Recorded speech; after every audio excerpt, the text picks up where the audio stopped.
కానీ ఒకటి మాత్రం పక్కా, మన కష్టకాలం అయిపోయింది. 2.5 సంవత్సరాలు ఈ ప్రభుత్వం వచ్చిన తర్వాత మొదటి 2.5 సంవత్సరాలే కష్టకాలం అయిపోయింది. మీరు తొందరలోనే సుఖపడే టైం తప్పకుండా వస్తుంది. ఇప్పుడు ఎవడెవడైతే నకరాలు చేస్తున్నాడో మీ ఏసీపీ, డీసీపీ, కలెక్టరు, ఇంకెవడో ఎవడెవడైతే నకరాలు చేస్తున్నాడో, నేను ఇప్పుడు తమ్ముడు బంటికి చెప్తా ఉన్నా, మల్లేశన్ అన్నది కరెక్ట్.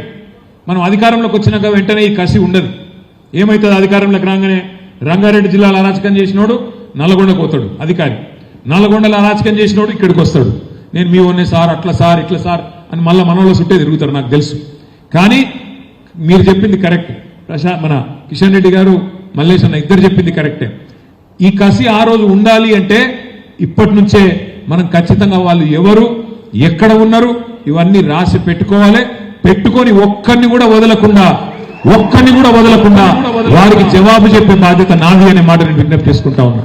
కేసీఆర్ సార్ అంటే పెద్ద మనిషి, మంచోడు. ఆయన పెద్ద మనిషి, మంచోడు, జీవితం అంతా చూసిండు.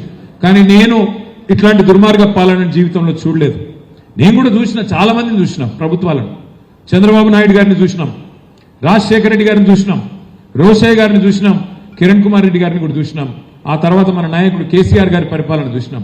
కానీ ఇట్లాంటి చిల్లర ప్రభుత్వాన్ని ఇంత చిల్లరగా, ఇంత అరాచకంగా పేదవాళ్ల భూములు గుంజుకొని అసైన్మెంట్ భూముల మీద పడి ఇవాళ అరాచకం చేసే అనుముల రేవంత్ రెడ్డి లాంటి ముఖ్యమంత్రిని మాత్రం ఒక చరిత్రహీనుడుగానే చరిత్ర గుర్తుపెట్టుకుంటది.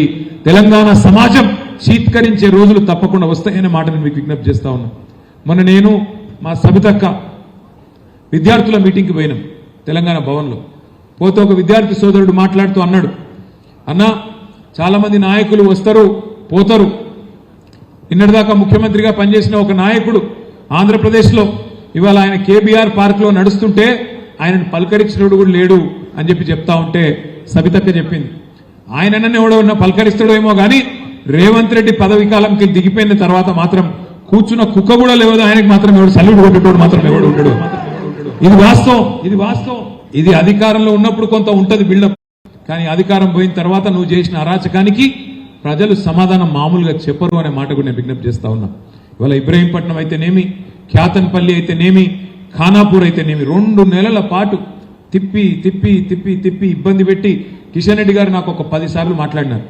సార్ మీరు ఎలక్షన్ కమిషనర్కు మాట్లాడండి, ముఖ్యమంత్రి కార్యాలయంలో ఉన్న అధికారులకు మాట్లాడండి, కోర్టు తీర్పునన్నా గౌరవించమనండి, కోర్టు ఎలక్షన్ పెట్టమని చెప్పింది, మనం అడుగుతున్నది ఎలక్షన్ పెట్టమనే కదా, ఏం అడుగుతున్నాం అంటే కూడా వాళ్ళు ఉల్కరు పల్కరు. ఆఖరి కోర్టులు అంటే కూడా వీళ్ళకి గౌరవం లేకుండా పోయింది. అందుకే నేను మీతో ప్రార్థించేది, తప్పకుండా తొందరలోనే పెద్దలు కేసీఆర్ గారి దగ్గరికి మన చైర్మన్ గారిని, కౌన్సిలర్లందరినీ వెంటనే తీసుకొని పోతా. ఆ తర్వాత మళ్ళీ మిమ్మల్ని అందరినీ కూడా తప్పకుండా తీసుకొని పోతా అని చెప్పి కూడా మీకు మాట ఇస్తూ, మళ్ళొక్కసారి ఇంత ఆలస్యమైన ఇంత ఓపికగా కిషన్ రెడ్డి గారి ఎవరు లేవద్దు, కిషన్ రెడ్డి గారి బర్త్డే కూడా ఉన్నది, వారి జన్మదినం సందర్భంగా కేక్ కూడా కట్ చేయాలని చెప్పి కిషన్ రెడ్డి అన్నని కూడా విజ్ఞప్తి చేస్తూ మళ్ళొక్కసారి మీ అందరికీ కూడా పేరు పేరున హృదయపూర్వకంగా శుభాకాంక్షలు. జై తెలంగాణ.